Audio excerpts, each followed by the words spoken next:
Boa noite, meninas. Hoje a nossa aula é sobre legislação, tá? Educação popular em saúde. Aí,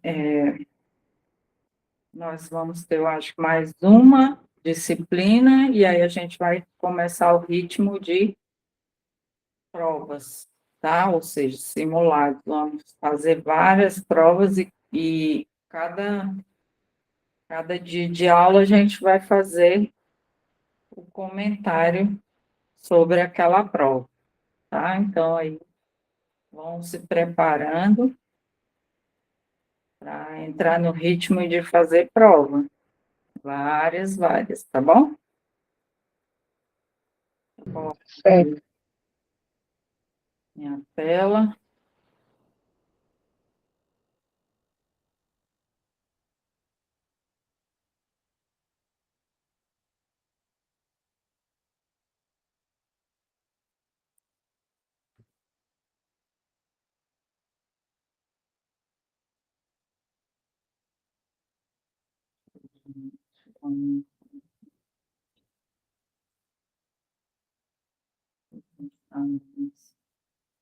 Então, hoje nós vamos ver a portaria 2761, de 19 de novembro de 2013, tá? Essa portaria, ela institui a Política Nacional de Educação Popular em Saúde. O que é essa política? Essa política, ela é para dar mais voz à comunidade, tá? Então, ela foi feita com base em dar voz à comunidade, aproveitar todos os conhecimentos que essa comunidade tem e algumas comunidades específicas. Esses conhecimentos podem se tornar periódicos, ou seja, pode se tornar documentos através de instituições que tenham interesse em fazer um trabalho dentro da comunidade e fazer as anotações desses conhecimentos. Por exemplo,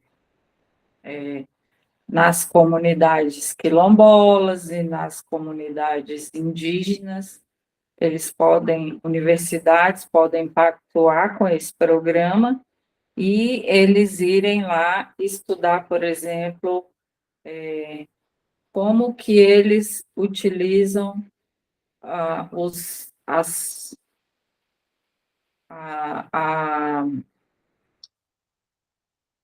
como eles utilizam a natureza para fazer as curas, né? Como que eles utilizam de rezas para fazer essas curas. Então, tudo relacionado à saúde pode haver uma troca de conhecimento, tá bom? Então, vamos entender o que está na lei, que é o que vai cair na prova. Estou explicando o contexto aqui, porque em algum texto pode vir algum exemplo, então, e aí vocês não ficam perdidos nesse conhecimento. Então, o artigo 2º, né, ele reafirma o compromisso lá do SUS, que é da universalidade, da equidade, da integralidade, e efetiva a participação popular no SUS. Ele propõe uma prática político-pedagógica, né, para repassar os conceitos da saúde, que é de promoção, proteção e recuperação da saúde. Como que ele vai como que ele vai fazer isso? Através do diálogo entre as diversidades de saberes, né, valorizando os saberes populares e incentivando a população, tanto individual como coletiva, a interagir com o SUS, fazendo essa troca de conhecimento. E aí ele se orienta por 5 princípios. Isso aqui, sempre que a gente fala de princípios e diretrizes, são os temas que geralmente caem na prova, tá? Então, aqui, quais são os 5 princípios da Política Nacional de Educação Popular? Então, vamos lá. Diálogo, amorosidade, problematização, construção compartilhada do conhecimento, emancipação e compromisso com a construção do projeto democrático popular. São seis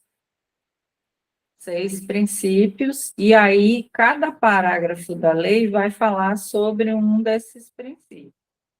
O que ele entende como diálogo para esse fim aqui? Ele entende que os conhecimentos históricos, culturais, de toda a população ou do sujeito que vai participar daquela interação, ela deve ser respeitada, tá? Ela deve servir para ampliar o conhecimento acerca da própria realidade da comunidade, como também de um processo para a humanização naquele território. Esse território aqui, ele pode ser o território somente local, né, onde está a unidade de saúde, ele pode ser o território estadual, municipal ou o território próprio nacional, tá? O objetivo aqui é ampliar conhecimento. Quando ele trata da amorosidade, ele fala que a amorosidade entre as pessoas, né, cria vínculos de relação. E esses vínculos, na hora da educação, ela faz com que as pessoas estejam mais propensas ao diálogo, por conta do seu lado emocional, da sensibilidade que uns vão ter com os outros, para, na hora de uma argumentação, eles terem, vamos dizer assim, um jogo de cintura maior, porque o objetivo da amorosidade é criar o vínculo entre quem recebe o conhecimento e quem está dando conhecimento, tá? Para que, na hora de uma crítica, a pessoa ela não receba aquela crítica de forma ofensiva, e sim como vamos pensar também de mais alguma outra forma. Isso aí você está me passando, eu respeito, porém, e se a gente acrescentasse tal coisa? Então, o princípio da amorosidade, o objetivo principal dele é essa ligação, essa aproximação. A problematização implica na existência entre a relação dos diálogos de construção da prática em saúde e da análise crítica, né, da realidade, seja a realidade daquele território ou uma realidade ampliada. Então, o que eles vão fazer? Eles vão começar um diálogo falando sobre como que... Vou dar um exemplo aqui. Lá nas terras indígenas, eles têm problemas de saneamento básico, porque eles são uma cultura extremamente popular e muito restrita. Então, lá eles moram em ocas, tradicionalmente, e quando se quer levar uma tradição da cidade para lá, eles não aceitam. Então, o que se faz na hora de problematizar esse saneamento básico lá naquele território? Vamos ouvir como é a cultura, o que eles entendem da cultura deles, né?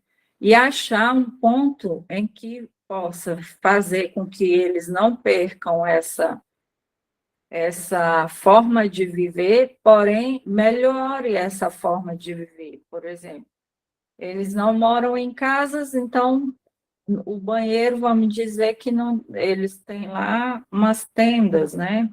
Umas ocas específicas, um local específico para servir de banheiro.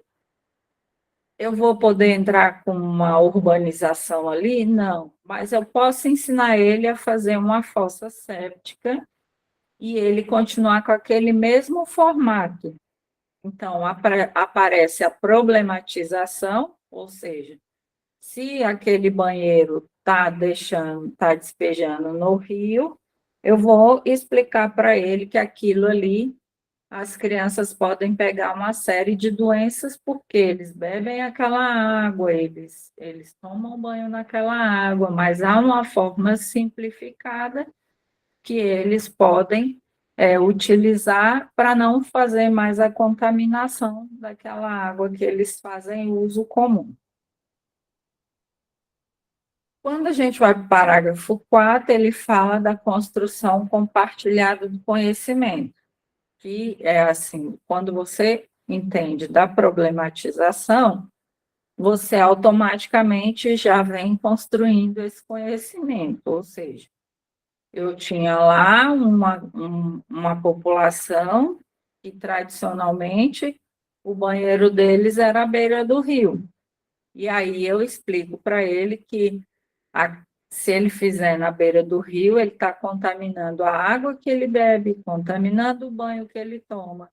Porém, se eu ajudar ele a compreender e a construir opções para minimizar as doenças naquele local, né? Fazer a troca de conhecimento com eles, aí podem ser adotadas várias atividades dentro daquele local. Então, isso é a construção compartilhada do conhecimento. Eu te dou o conhecimento que eu tenho e eu quero o seu conhecimento, porque vocês têm um conhecimento muito vasto sobre toda diversidade que tem na floresta, com relação às plantas e tudo mais. Então, aí a gente faz uma troca de conhecimento. Emancipação é um processo coletivo compartilhado que os grupos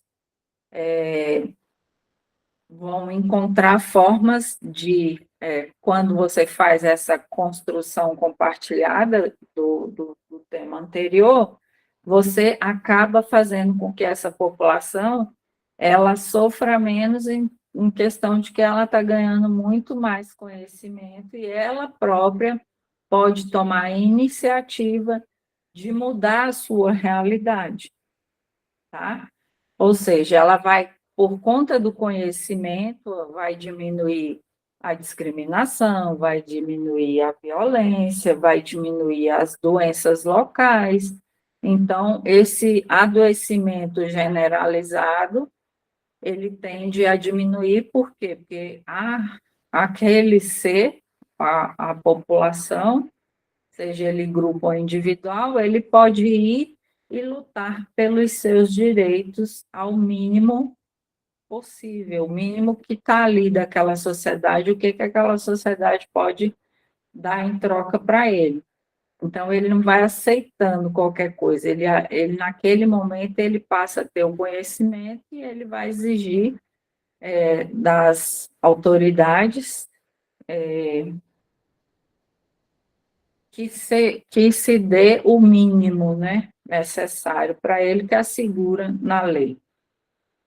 Quando eles falam de compromisso no parágrafo 6, que é a construção do projeto democrático popular, né, ele está falando da afirmação toda desse contexto inteiro, que começa no diálogo, que as pessoas vão se respeitar nesse período, que eles vão achar os problemas e que eles vão trocar conhecimentos e achar a solução para esses problemas, sendo que ele não fique preso somente ao poder público para resolver uma questão, né?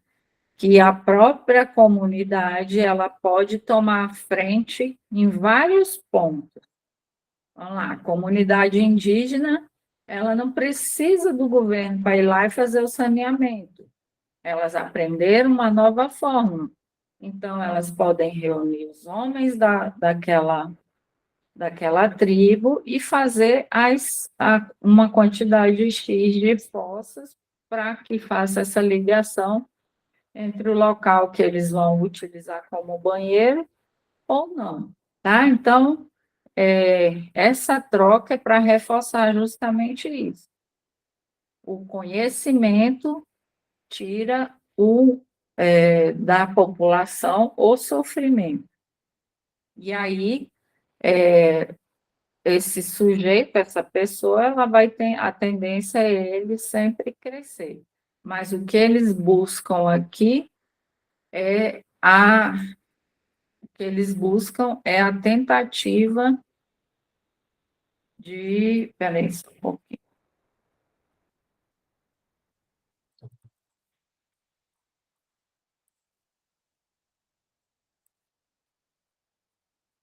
O que eles estão buscando é a tentativa de, através desse diálogo, a melhoria, né, das condições de saúde daquela população.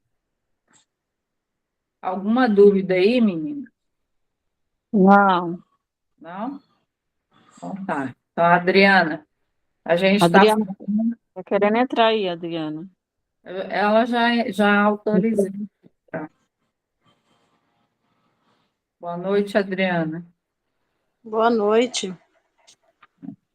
Nós já começamos a aula, nós estamos falando da portaria 2761, 19 de novembro de 2013, que institui a Política Nacional de Educação Popular em Saúde, tá? Aqui, essa lei, ela fala sobre aproveitar o conhecimento da população e ampliar esse conhecimento, pegando o conhecimento popular e levando o conhecimento técnico e científico para a população, aproveitando o conhecimento que ela já tem e melhorando as condições de vida, fazendo com que essa comunidade em si ela entenda que ela tem poder de ela mesma executar algumas coisas sem precisar ficar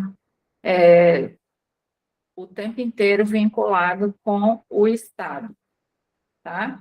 Aí nós temos 5 princípios, os 5 princípios é diálogo, amorosidade, problematização, construção compartilhada do conhecimento, emancipação e compromisso na construção do projeto democrático.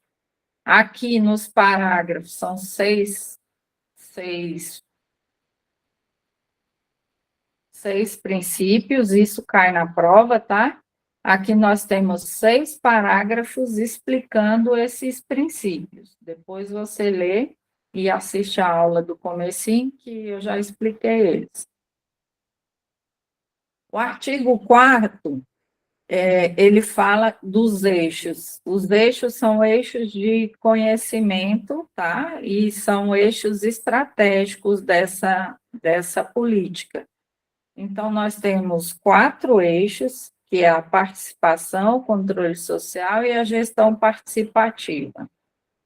O segundo é a formação, a comunicação e a produção do conhecimento. O terceiro é o cuidado em saúde, o quarto é a intersetorialidade e os diálogos multiculturais. Então, vamos ver o que significa cada um desses eixos. O eixo estratégico da participação e do controle social e gestão participativa, ele vem para fomentar, ou seja, ele vem para agregar e transformar o diálogo da comunidade, tá? Ampliar o conhecimento e fazer com que a população seja protagonista das mudanças e mobilização que pode haver dentro da comunidade dela. Então, se lá no ponto da problematização, na reunião, vamos dizer, eles fazem uma reunião e aí eles vão fazer uma troca de experiência a respeito de algum tema, tá? E aí eles vão achar o problema. Ou simplesmente eles vão dizer assim: ah, lá no bairro Santa Terezinha, a gente tem a rua que é de terra e começou uma erosão. O que o município vai poder fazer sobre isso? Então, eles começam a fazer uma discussão a respeito dessa problemática da erosão. E aí eles vão ver, dentro da comunidade, várias opções que tem. Vamos fazer depois que eles acharam, aí lá vai ter sempre uma equipe técnica, numa reunião como essa, ele vai explicar, ó, para que não aconteça erosão, a gente não pode ficar jogando lixo, a gente não pode deixar esgoto a céu aberto, a gente não pode fazer isso ou fazer aquilo. E a comunidade também vai falar o que ela tem de conhecimento, ou seja, eles vão fazer uma troca de experiência. Aí cada um vai dar as suas sugestões e o objetivo é que o governo não interfira muito na resolução desse problema, pelo contrário, ele quer empoderar essa comunidade para ela ir resolvendo pequenos problemas. E os grandes problemas ficam para a população, para o Estado. Né? Então, eles fazem a troca do conhecimento e empoderam a população e resolvendo pequenas coisas no seu bairro. Então, por exemplo, o asfalto da rua não sei das quantas, abriu um buraco. Tá bom. O município hoje não tem condição, não tem lá uma usina que produz o asfalto, precisa abrir uma licitação e tudo mais. Mas essa comunidade, ela não pode simplesmente se reunir, comprar um saco de cimento e ver quem que tem sobras de construção, aterrar esse local e jogar aquele cimento. Pode fazer isso. O objetivo dessa lei é justamente isso, é fazer mesmo com que a população ela possa resolver pequenas coisas. No nosso bairro não tem pracinhas, tá? Então, o que o Estado entra? O Estado entra com conhecimento técnico e a população ela vai se mobilizando. Então, a gente tem vários lugares, nós tivemos alguns anos atrás, tivemos um movimento muito grande que hoje chama DIY, né? Na internet, depois da pandemia, virou um dos nomes americanos, mas na verdade vamos aproveitar o que tem dentro da casa da gente, vamos juntar tudo e fazer alguma coisa ficar bonita. Então, os pneus velhos que estavam criando dengue, juntou-se, colocou terra e fez lá uma horta ou plantou flores, virou banquinhos para a comunidade, né? Tinha tábuas velhas lá em casa, fizemos uma gangorra, um balanço para as crianças, e assim vai. Então, essa questão aqui, tanto é para promover a saúde de forma de troca de experiência com relação a plantas, mas também a saúde no geral, saúde mental, o convívio com as pessoas, a limpeza daquele bairro, a manutenção do bairro, porque quando você educa a população a fazer aquela pracinha, eles vão ter todo o cuidado em não destruir. Se o Estado viesse e fizesse a pracinha, ninguém ia cuidar. Não, o município faz, mas destruir rapidamente seria destruído. Quando a população faz essa troca de conhecimento, ela zela. Por quê? Porque ali está a mão dela, está a mão da comunidade que se juntou para fazer, tá? Então, essa política, o objetivo dela é empoderar mesmo a população para essas pequenas resoluções no âmbito local. O eixo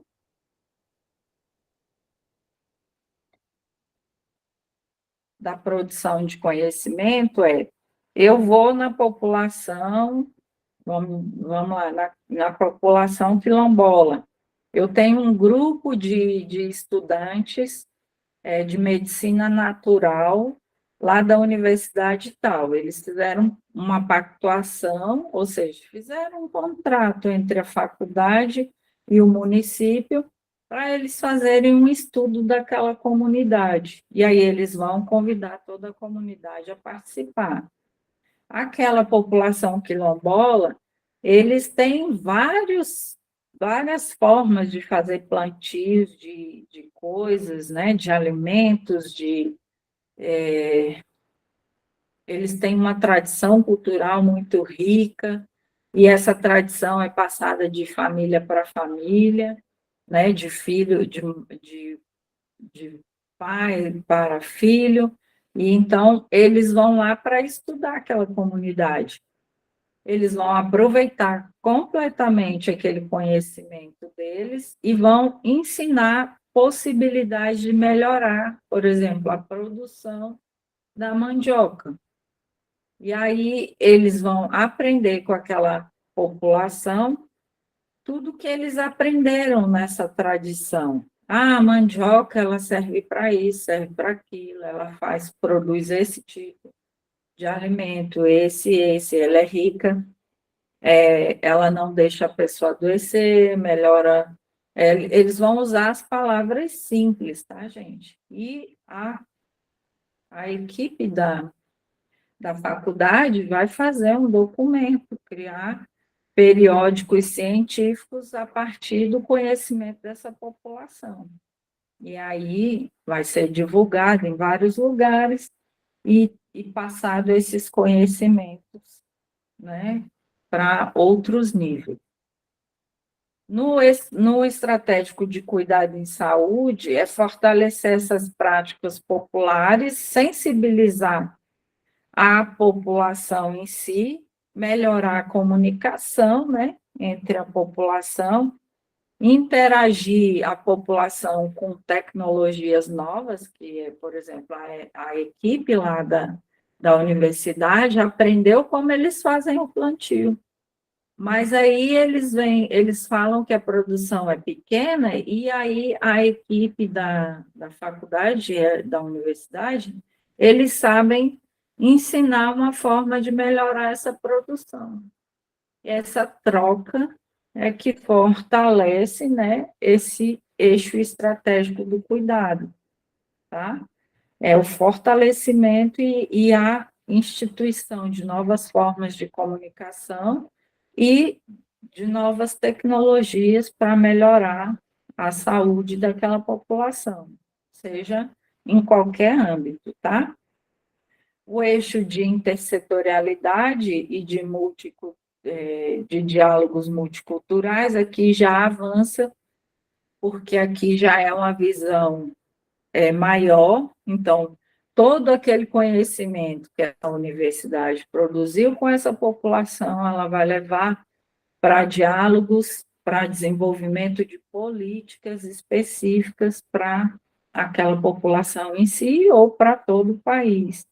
Vai levar esses conhecimentos para, no âmbito tanto do Brasil como o âmbito internacional, né? Então, eles vão levando esses documentos, esses periódicos, para vários lugares, vários seminários, vários congressos, e vão ampliando esse conhecimento.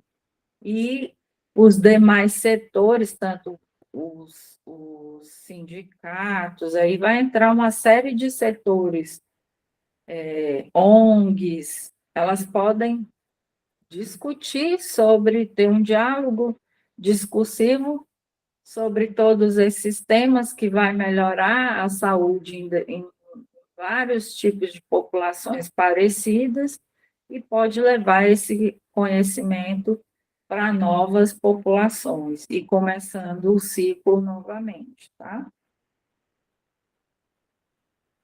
Aí ele vai falar dos objetivos específicos desse programa, né? Que é promover o diálogo e a troca entre as práticas e os saberes populares e os técnicos científicos, que foi o que a gente já falou, que eu coloquei os exemplos aí. Então, os objetivos, entre eles, aí vem fortalecer a gestão participativa, ou seja, fazer com que a população seja protagonista do seu próprio, da sua própria vida, do seu próprio convívio local. O reconhecimento e a valorização das culturas locais, tá? O cuidado com essas práticas que já existem e a melhoria trazendo através de novos conhecimentos para fortalecer as educações em saúde. Fortalecer os movimentos sociais, né, e coletivos, ou seja, existe uma cooperativa disso ou daquilo, fortalecer aquele grupo para que eles possam ampliar esse conhecimento. Incentivar o protagonismo popular, nós já falamos, apoiar a sistematização do conhecimento, ou seja, a gente simplesmente vai lá e planta, né? Não, aí vai mostrar para essa população que existe uma sequência lógica para essa produção daquele alimento. Então, primeiro você prepara a terra. Como é que eu vou preparar a terra? Eu vou arar, eu vou adubar, depois eu venho com a semente, depois eu venho e irrigo esse local. Então, existe uma sequência. Eu não posso simplesmente jogar a semente e jogar água e deixar lá, Deus dará. Não, tem uma sequência, tá? Então, o conhecimento científico, ele vai entrar nisso aqui, ele vai colocar, contribuir para que as pessoas entendam que há uma sequência lógica para a realização de qualquer tarefa. Apoiar a educação popular dentro da atenção primária, principalmente dentro do território, com ações que levam ao conhecimento. Por exemplo, vamos fazer uma horta comunitária. Aquela população, a atenção primária vai fazer o diagnóstico do território, né? Tem ferramentas específicas quando vocês forem trabalhar, mas a gente já falou sobre territorialização aqui. Então, a gente faz um diagnóstico. Que tipos de doenças são mais recorrentes naquele território? É a diarreia? Então, por que está acontecendo a diarreia? Aí, a equipe vai procurar saber. Quando a equipe sabe, aí ela vai levar o conhecimento para essa população e a população vai ajudar a produzir coisas para melhorar essa ação de saúde ali no território, para melhorar a saúde de toda a comunidade. Contribuir com a educação permanente dos trabalhadores, gestores, conselheiros, atores dos movimentos sociais e populares dentro do território, ou seja, eles vão, de tempos em tempos, criar oficinas específicas para ensinar os trabalhadores que estão na ponta, ou seja, os agentes comunitários, eles aprendem determinados conhecimentos e levam esse conhecimento para a comunidade. Pode levar em conjunto com a equipe ou em separado, tá? Na sua visita diária, ele pode levar esse conhecimento, independente, mas de tempos em tempos, todos esses profissionais devem ter capacitação. Nem sempre isso acontece, tá, gente? Vai depender de município para município. Assegurar a participação popular no planejamento, no acompanhamento, no monitoramento e na avaliação das estratégias nesse território.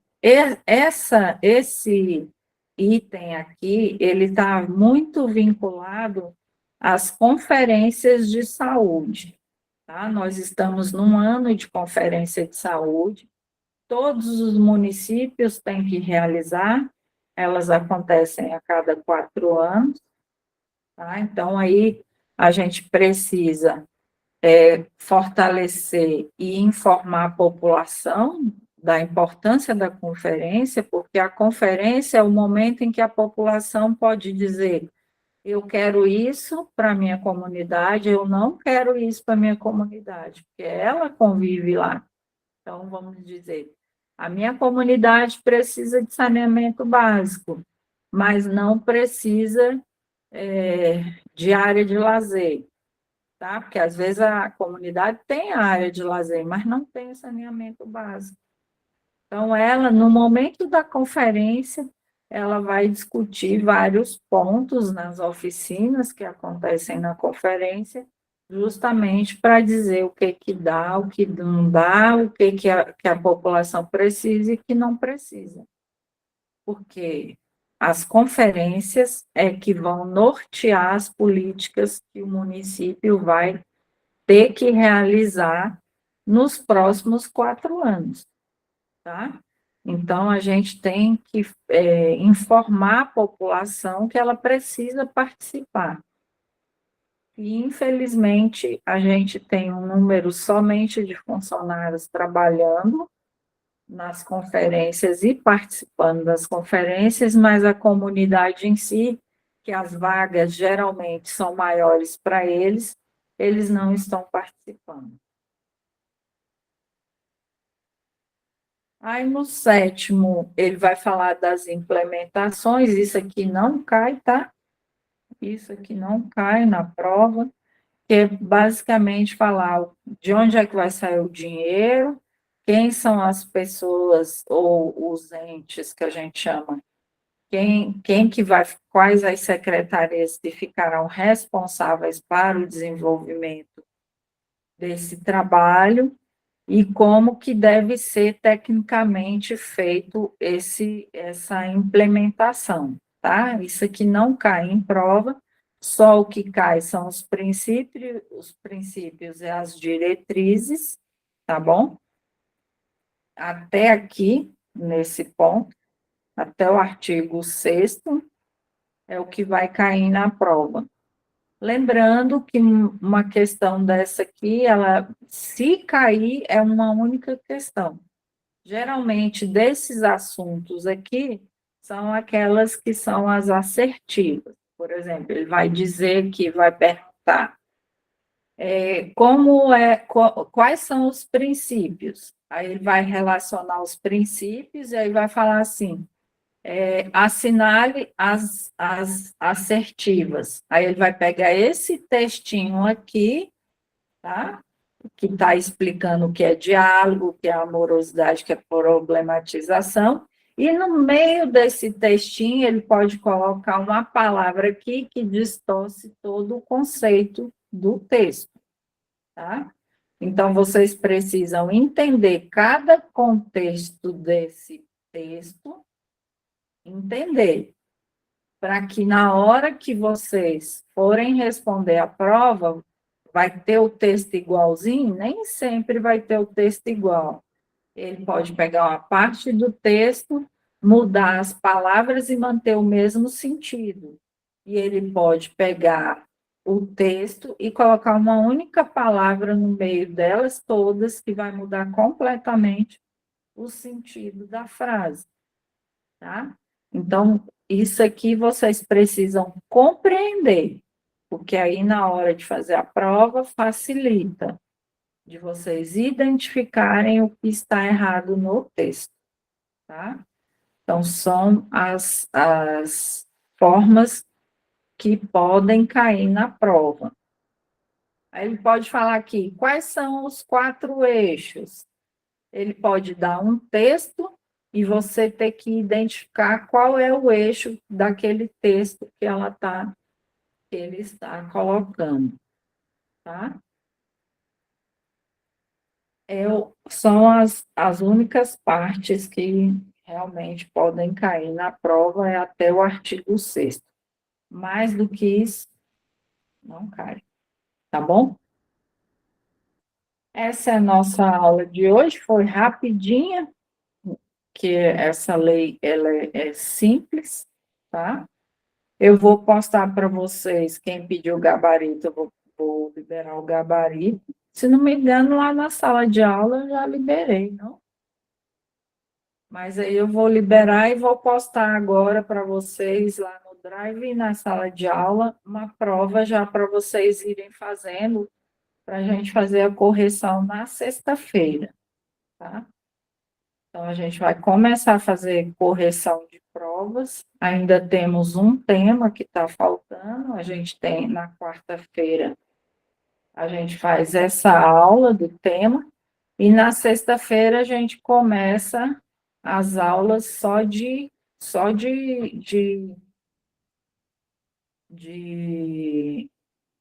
provas. Achar onde estão os erros, o que não entendeu, o que entendeu, tá?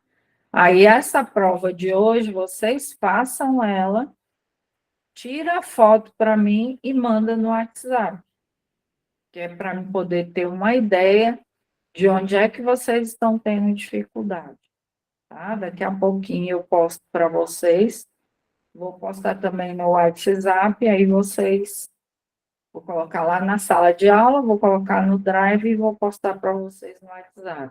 Aí, na sexta-feira, se vocês conseguirem realizar elas até a quarta, eu prefiro, que aí na quinta-feira eu olho com calma de cada um, onde é que vocês têm maior dificuldade, e se precisar, a gente volta, uma vez por semana, a gente volta num tema em que vocês estão tendo maior dificuldade, tá? E eu vou explicar de outra maneira para vocês pegarem a matéria, tá bom?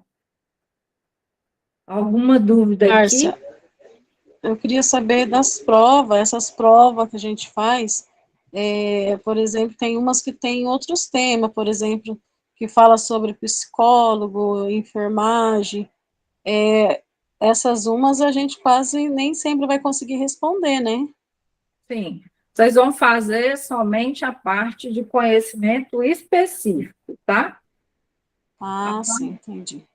É só conhecimento específico, porque aqui a gente estuda conhecimento específico e legislação. Então, o que tem legislação e conhecimento específico, vocês vão fazer.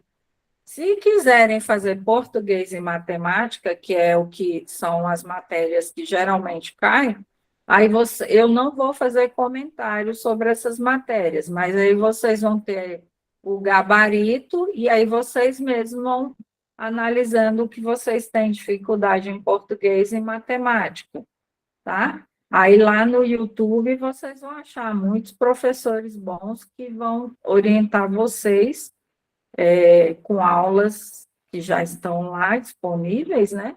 Para vocês melhorarem alguma coisa em português e matemática. Mas essa parte aqui de conhecimento específico e legislação, ela quase não tem material no YouTube, tem pouco material, tá? E quando é feito lá, ele é feito mais voltado para os enfermeiros, então a linguagem é muito técnica. E as provas de vocês não vai ter uma linguagem tão técnica. Ele vai usar vários textos retirados dessas matrizes dessa legislação, mas ele vai usar uma linguagem mais simplificada, tá? Embora eu já vi 2 provas, mas isso é muito raro de acontecer, tá? 2 provas com nomes muito técnicos. É raro acontecer, mas pode acontecer. tá bom? Então, aí vocês vão ter só o cuidado de ler e reforçar aquela parte do conhecimento. Aquilo que tem dificuldade, a gente vai voltar e rever para poder ir melhorando. Então, o que faz você fazer uma prova boa e acertar bem? É você fazer as questões várias vezes. Por quê? Porque ajuda, você já viu o conhecimento aqui, né? E aí você vai reforçar esse conhecimento através da leitura lá da prova e o feitio das atividades. A gente vai discutir cada atividade, o porquê que aquela questão, aquele item está errado. Aí vocês vão conseguir, com o tempo, conseguem assimilar mais facilmente onde está o erro no texto. Tá? Então, as provas, ela faz com que você tenha um raciocínio mais específico das bancas, entender como as bancas escrevem aquela questão. Porque uma mesma banca, ela escreve a questão de duas maneiras diferentes.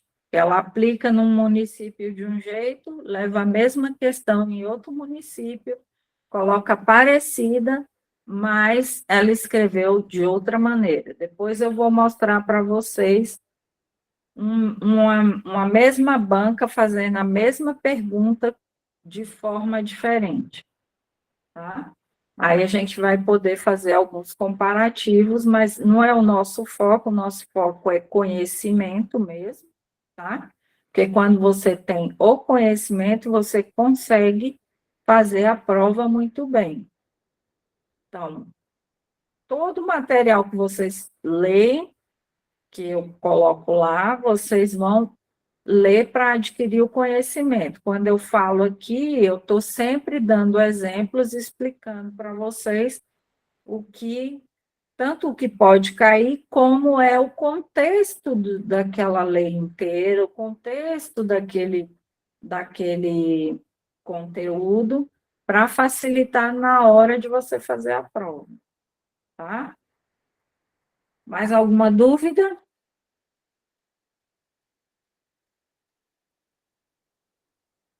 Não, é só isso mesmo.